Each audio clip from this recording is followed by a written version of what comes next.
Kwa kweli asubuhi alikuwa na tafrani, alikuwa na tafrani.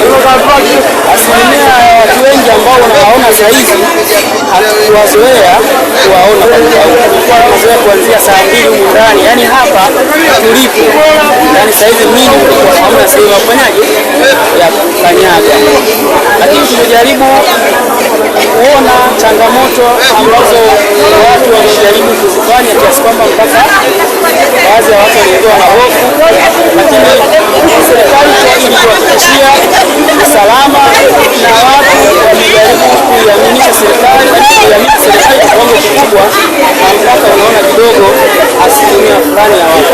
Ni kweli miaka yote hatukuzoea kuona hali kama hii. Napenda kuambia Watanzania wenzangu watoke.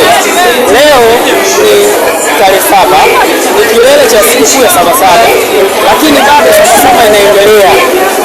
Tuna mwaka karibu wa 4 umeongezewa mpaka tarehe 13.